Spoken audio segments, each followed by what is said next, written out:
Ningún grupo social, ninguna persona, ningún colectivo es solo vulnerable. Definir a cualquiera solo de ese modo atenta contra su dignidad. Francisco Rey Marcos, voluntario de Cruz Roja y autor de numerosas publicaciones. Damos inicio al cuarto programa de la Escuela de Formación para la Organización Comunitaria, una iniciativa ciudadana de la Comisión de Justicia y Paz en alianza con la Fundación Konrad Adenauer. Soy Marianne Colmenares, un gusto saludarles y les estaré acompañando para conocer estos grupos o personas que viven en situación de vulnerabilidad, unas condiciones que viven duras por factores ajenos a ellos.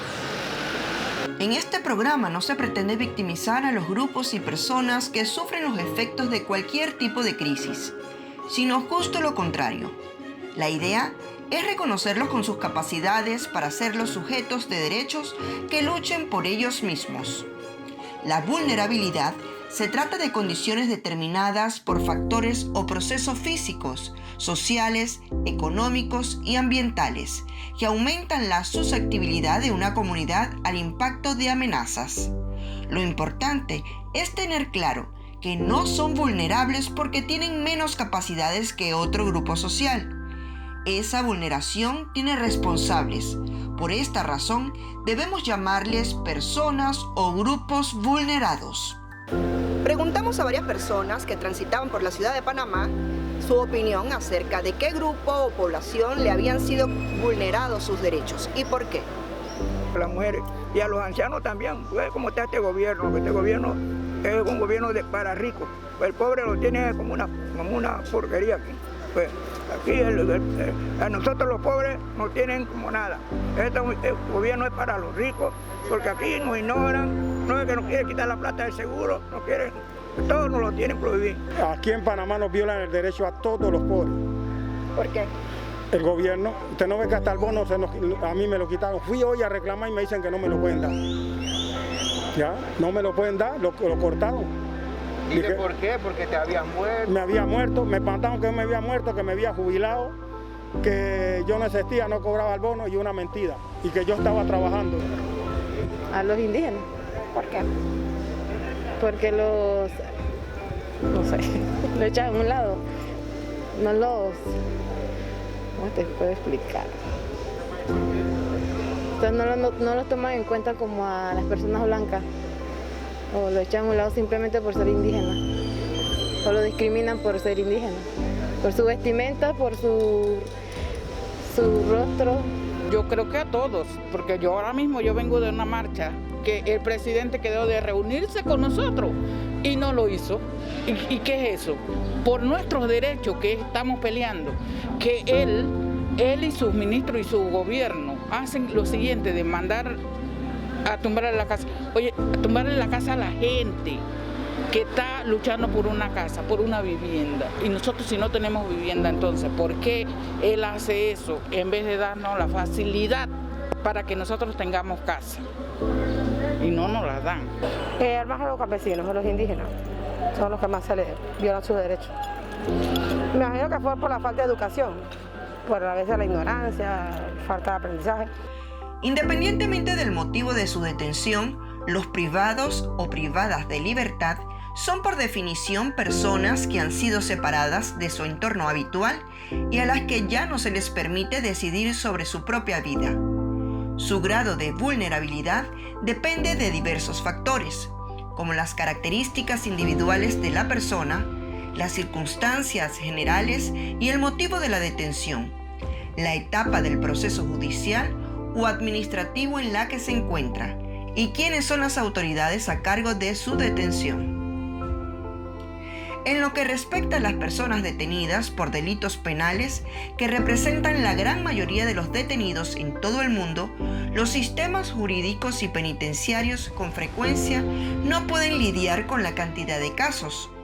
El trato humano de las personas detenidas es aún más difícil en las cárceles que se encuentran en condiciones de deterioro, de hacinamiento o en manos de pandillas penitenciarias.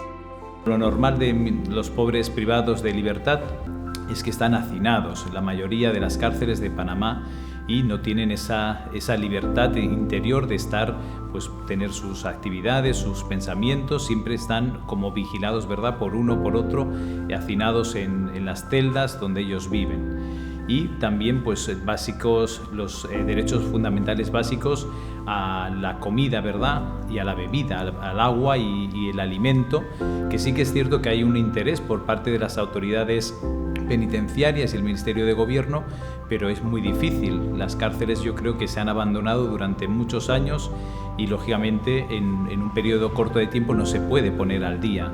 Nos falta el sentido del mantenimiento, de dar mantenimiento a lo que tenemos y recordar que dentro de las cárceles hay personas y que merecen un trato y una dignidad en la comida, que esté caliente, que les llegue a tiempo, en cantidad suficiente. Se han hecho distintas formas para que eso se dé así, pero arreglamos un problema y aparece otro. Y bueno, mientras no se erradique otro problema, que es la corrupción, pues va a ser difícil que podamos llegar a lo básico y fundamental de derechos para nuestros hermanos.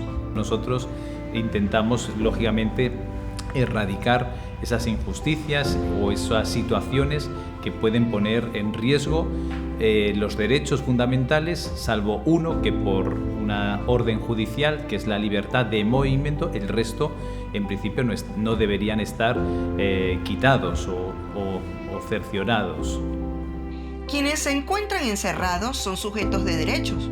Así lo dice el Marco Internacional de los Derechos Humanos y también la legislación nacional, según recoge el artículo 4 de la Ley Penitenciaria. La libertad es el único derecho que es suspendido o limitado. Por lo demás, la condición jurídica es idéntica al de las personas libres. La pastoral penitenciaria lo tiene claro y vela por el respeto de la dignidad de estos hermanos. Nuestra presencia dentro de los penales pues ya es un gran abanico de aire, ¿verdad?, como una oleada de aire fresco, porque les llevamos la buena noticia de Jesús, su evangelio, que es lo principal, nuestra tarea evangelizadora.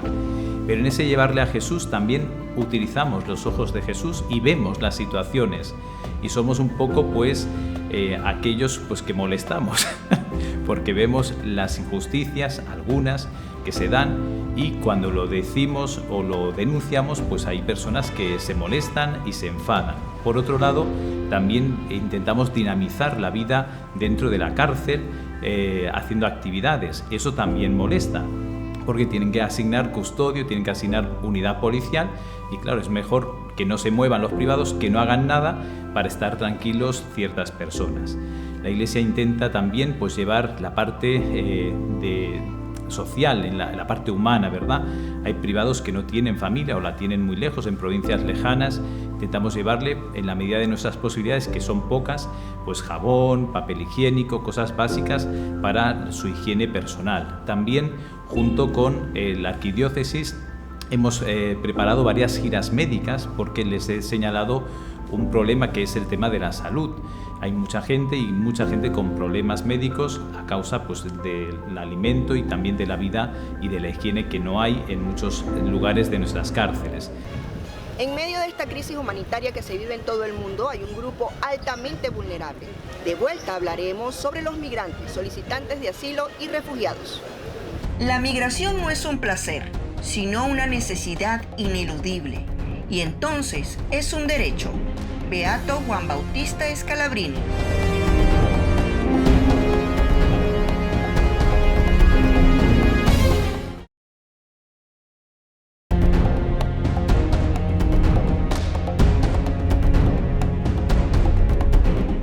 El auténtico desarrollo es aquel que pretende incluir a todos los hombres y mujeres del mundo, promoviendo su crecimiento integral y preocupándose también por las generaciones futuras.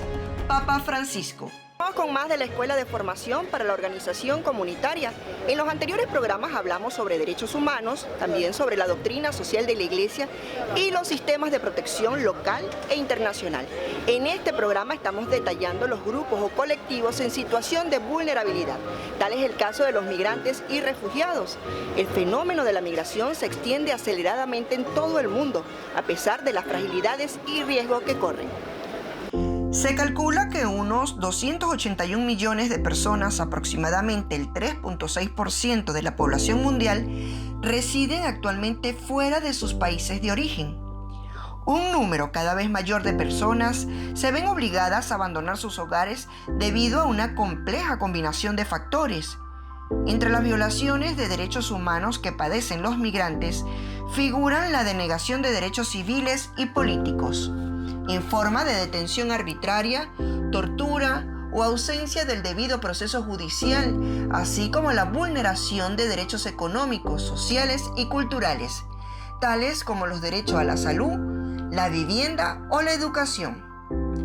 La denegación de derechos a los migrantes y refugiados suele también estar estrechamente vinculada a leyes discriminatorias y prejuicios, también actitudes xenófobas muy arraigadas. Jorge Ayala, secretario ejecutivo de la Pastoral de Movilidad Humana, nos sumerge en el tema. De una manera u otra, el hombre, la mujer, el niño tienen necesidades específicas.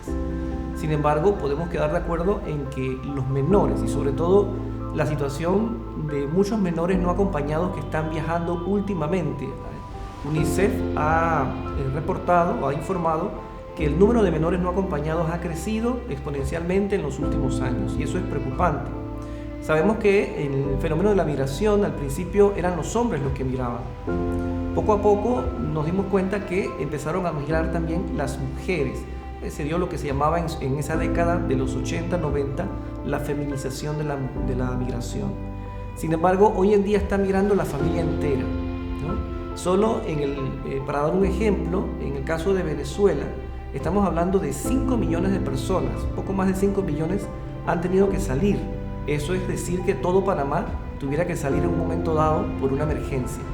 Entonces imagínese usted, están saliendo y están utilizando rutas como la del Darién, atravesando la selva inhóspita, mujeres en situación de embarazo, personas adultas mayores, menores, bebés en brazos, etc.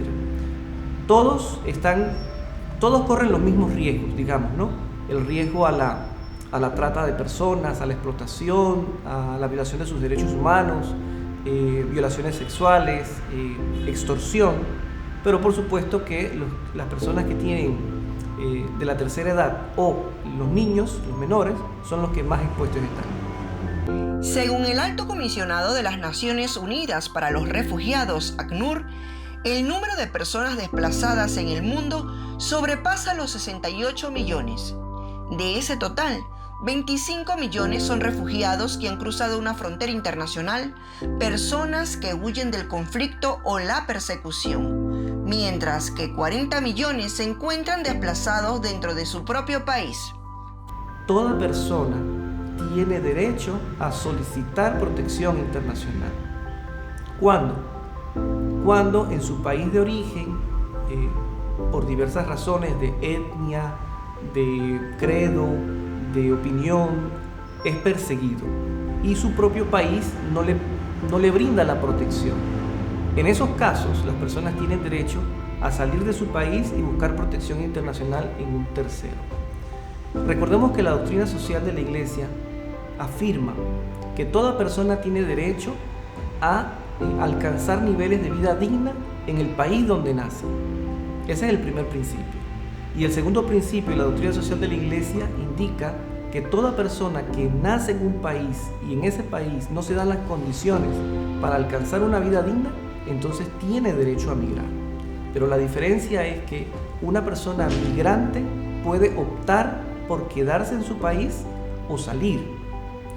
Incluso una persona migrante que haya salido de su país puede optar por regresar cuando quiera. Pero la diferencia con una persona refugiada es que no puede regresar porque su vida y su integridad corren peligro si regresa.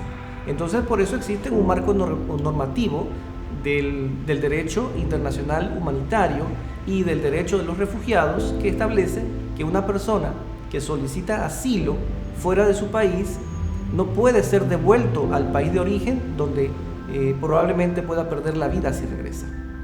Según diversos organismos internacionales y regionales, en América viven alrededor de 200 millones de personas afrodescendientes, quienes se encuentran entre los grupos más vulnerados del hemisferio, como consecuencia de la pobreza, el subdesarrollo, la exclusión social y desigualdades económicas.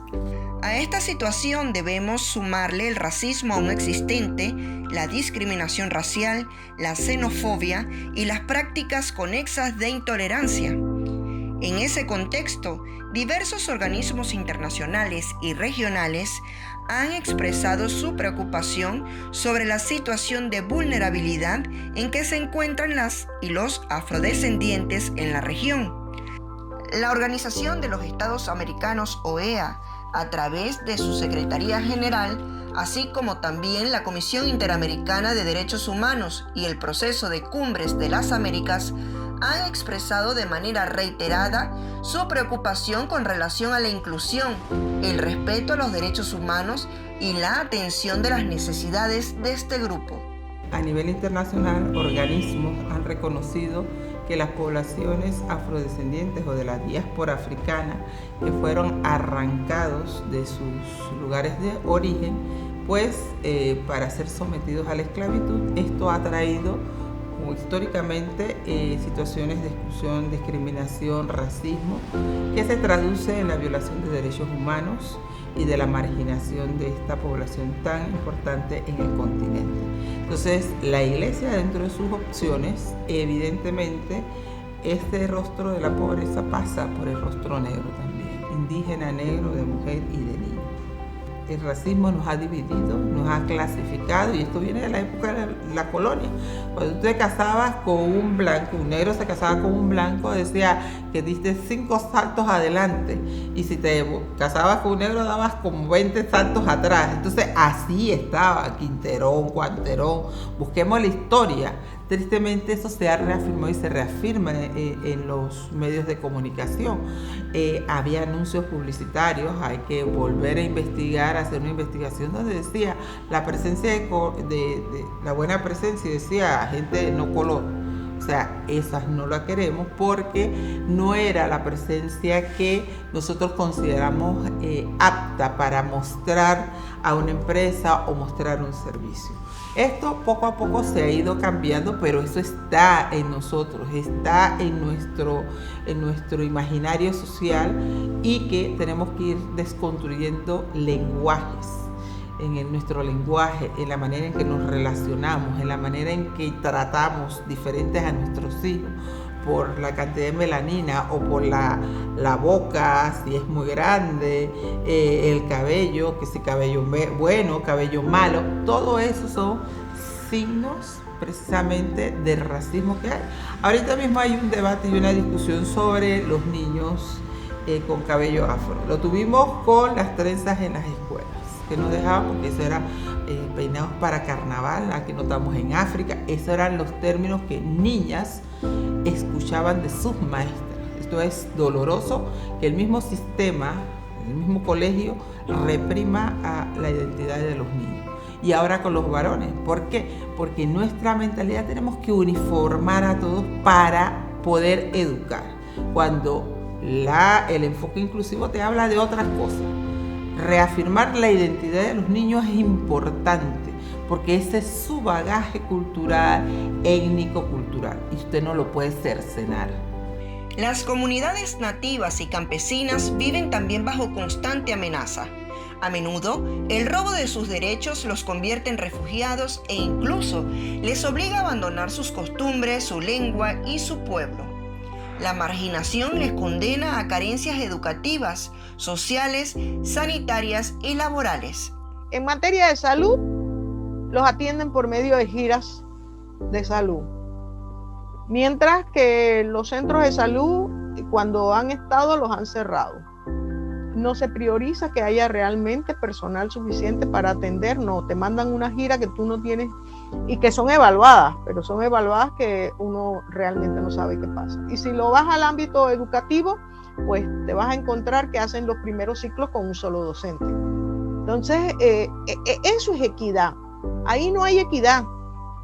Son ciudadanos y ciudadanas pero que tienen una educación muy por debajo de la que yo recibí cuando hice mi primer ciclo, por ejemplo. O están muy lejos de la atención médica que yo recibí cuando tuve mis hijos, ¿sí? O toda la atención de mi embarazo. Pues estas mujeres no. Y te digo algo mucho más grave. ¿Dónde está la equidad para las mujeres que viven que hacen sus embarazos en condiciones de anemia, por ejemplo? Que en Colón y en Bocas del Toro, de acuerdo con el estudio de ONU Mujeres, en Colón y en Bocas del Toro, el 45% de las mujeres embarazadas tienen anemia. Entonces, y a nivel nacional es el 23%. Entonces, ahí no hay equidad, ninguna equidad. Las mujeres en este país somos iguales, pero ellas tienen una situación de desventaja y el Estado está obligado a resolverlo, a garantizarles esos derechos. El desarrollo de grandes proyectos de inversión en los territorios indígenas de Panamá ha sido motivo de numerosas alegaciones de violaciones de los pueblos indígenas durante las últimas décadas. Las concesiones de irregularidad que se han dado por parte del Estado panameño es una de las principales preocupaciones de estas comunidades. Organizaciones civiles y la Iglesia han comunicado su preocupación frente a algunas acciones que amenazan con convertir a Panamá en un país minero. Acusan al gobierno de hacer negociaciones con mineras internacionales a espaldas del pueblo. A pesar de que no faltan obstáculos en su camino, los pueblos indígenas de Panamá se han apoyado en sus organizaciones para manifestarse ante el resto del país. Cuando logran tener cohesión comunitaria y visión colectiva, pueden resistir a las diferentes amenazas. Al regreso, hablaremos con Alberto Agrasal. Él es un laico comprometido y facilitador de esta escuela comunitaria.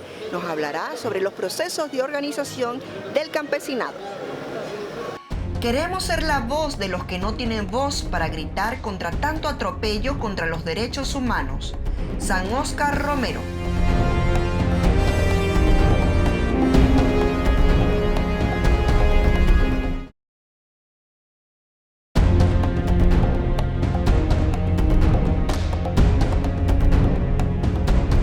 Si desaparezco, no me busquen. Sigan la lucha. Padre Héctor Gallego. En este programa hemos tratado de visibilizar algunas duras realidades que sufren muchos hermanos.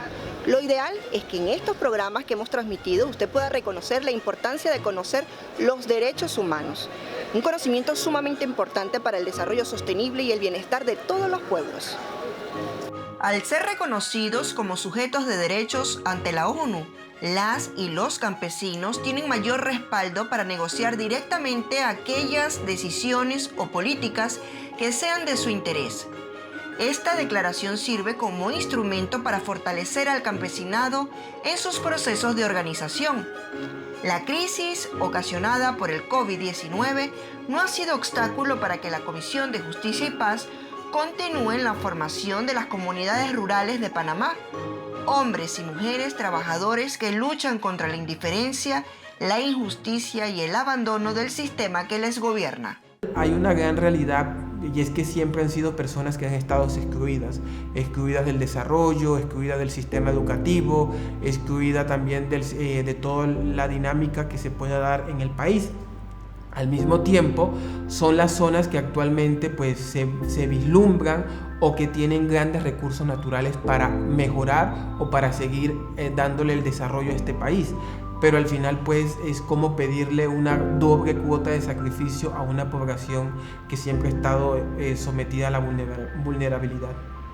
Las comunidades se ven mucho afectadas por la parte del abandono institucional, del abandono estatal, y que pudiéramos incluso señalar una categoría que es también un poco de parte de violencia institucional. Porque generalmente a estas zonas muchas veces no llegan servicios médicos, son zonas que no tienen energía eléctrica. Es increíble que en un país que tenemos un crecimiento económico tan fuerte tengamos gente que todavía tenga que ir a hacer fila a las 5 de la mañana para irse a bañar a orilla de un río. Todo ese abandono estatal que al final pues te deja un país muy bonito de rascacielos y edificios en la ciudad, pero pues de personas que tal vez se mueren en una hamaca porque nunca encontraron o había que caminar 4 horas de camino para poder llevarlo a una instalación médica. En esta parte es allí donde pues el desconectarse, el no haber información, el no haber un acompañamiento real de esas organizaciones del Estado, pues abre una brecha a una desigualdad, y al mismo tiempo pues esta gente no encuentra forma que de promocionar su vida más que seguir trabajando la tierra e ir haciendo un tema de agricultura de subsistencia, que también genera un peligro, y es una de las cosas que siempre nos dice mi ambiente, porque al final pues, en algún momento la tierra también va a querer su descanso y ya no va a producir, pero si no le enseñas a la gente nuevas formas de agricultura o no te pones en marcha a hacer eso, entonces no hay forma de que ellos lo puedan detener. Al final es un grupo aparte que pues queremos o se intenta ayudar, pero no se hace verdaderamente una interacción de integrarse con ellos, de conocerlos, de acompañarlos, y pues de todo dejando un poco atrás el tecnicismo y más bien haciendo pues un acercamiento real como persona, no tal vez como profesional, sino más bien desde ese sentido. Y pues la fe nos brinda esa herramienta, porque uno deja de ser el profesional o la persona que va del proyecto y se vuelve el hermano de comunidad, el que comparte con ellos la Eucaristía, el que está con ellos cuando alguien se enferma, el que pues tiene historias con ellos de las caminatas largas que se hacen en la noche a veces para llegar a una reunión. Entonces allí pues se hace evangelio. Tener conocimiento de nuestros propios derechos humanos contribuye a mejorar las condiciones políticas, económicas y sociales de las comunidades, y también a que podamos tomar conciencia de nuestras responsabilidades como ciudadanos. Es muy triste ver que en todos los países del mundo se sigue vulnerando, por ejemplo, los derechos de la mujer. Constantemente escuchamos con espanto las terribles noticias de desestabilización política en el Oriente Medio y el riesgo cierto de tragedia para la vida de las mujeres y las niñas bajo regímenes extremistas.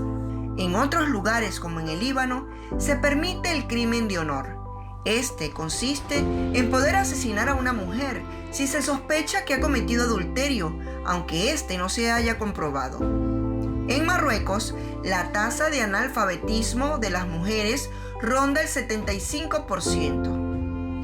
En distintas partes del mundo se sigue practicando la mutilación genital femenina, y en América Latina la desigualdad también es una realidad que se traduce en el peor de los casos en el asesinato de las mujeres por el simple hecho de serlo. En Panamá, las cifras del Ministerio Público emitidas por el Centro de Estadísticas detalla que se registraron 31 femicidios solo en el año 2020. La Ley 82, que adopta medidas de prevención contra la violencia en las mujeres y reforma el Código Penal para tipificar el femicidio y sancionar los hechos de violencia contra la mujer, señala en su artículo 14 que las mujeres, en especial las que son víctimas de alguna forma de violencia, tienen derecho a recibir información clara, completa, veraz y oportuna en relación con sus derechos en general y a los mecanismos y procedimientos establecidos en esta ley y demás normas concordantes, atendiendo a la diversidad étnica, cultural y generacional. En sintonía con esto, varias organizaciones se dedican a empoderar a través de la capacitación. Nuestro enfoque siempre ha sido la concienciación, la formación de capacidades para que las mujeres puedan tener esas posibilidades de desarrollarse y cambiar sus entornos. Y una cosa importante es no dejarse vulnerar, aunque eso es muy difícil, quizás lo podemos seguir viendo en la conversación, pero un poco que las situaciones de violencia no son situaciones naturales ni normales ni nada de eso, y que ella puede enfrentarlo y contribuir dentro de sus comunidades a cambiar esas relaciones y esas realidades que a veces le hacen mucho daño a la mujer que está dentro de su hogar, que no tiene vida política ni nada. Entonces, cómo ayudarla para que las situaciones de violencia no le hagan un daño, y que también tener, por ejemplo, nosotras sí tenemos apoyos Por ejemplo, hay compañeras que es psicóloga y entonces ella brinda asesoría, brinda apoyo a compañeras que se acercan a nosotros. O hay, incluso tenemos a veces organismos, ONG aliados que también nos piden que si sabemos de alguien que pueda atender un caso específico, hacemos un esfuerzo para estar en la incidencia cuando se dan posibilidades y legislaciones que afecten los derechos, no solamente de las mujeres, sino también derechos de los sectores que tienen menos, ¿cómo te diría? Que tienen menos recursos, que tienen mayor discriminación, que tienen condiciones que les atraviesan.